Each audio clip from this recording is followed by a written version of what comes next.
నిన్న వైజాగ్ ఫోన్ చేసి అన్న ఒకసారి రా అంది. ఎవరు ఫోన్ చేసింది? వైజాగే చేసింది. అక్కడ నుంచి హార్బర్ వెళ్తే అక్కడ చేపల కంటే జనాలు ఎక్కువ ఉన్నారు. అమ్మ ఏంట్రా వీళ్ళందరూ ఏం తింటున్నారా రోజు అని చెప్పి ఇన్ని వెరైటీ చేపలు ఎప్పుడు చూడలేదే అని చూసుకుంటా ముందుకెళ్తే ఒక చేప డ్రెస్ కుట్టించుకొని పడుకుంది. చాలా బాగుంది డ్రెస్.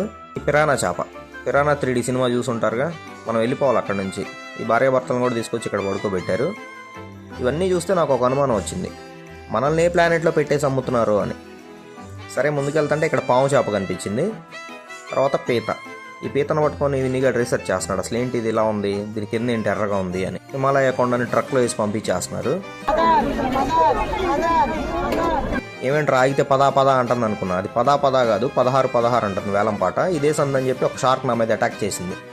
ఒరే స్పార్క్ ముందు షార్క్ ఎంతరా అని చెప్పి లేపు అవతలేసాను, చచ్చిపోయింది. ఎన్నిగాడు చూసి షాక్ అయిపోయాడు, వామ్మో ఈ షార్క్ని చంపిన మనగాడు ఎవడరా అని. నేనే అని చెప్పలేదు. తర్వాత ఎండి చేపల డిపార్ట్మెంట్కి వెళ్తే అక్కడ లోళ్ళు దింపుతున్నారు. ఒక్కొక్క బ్రోగాడు హోల్సేల్లో కొనుక్కెళ్ళి రిటైల్లో అమ్ముతున్నాడు. పాపం ఎవరు కొనట్లేదు, ఇంకేం చేస్తాం.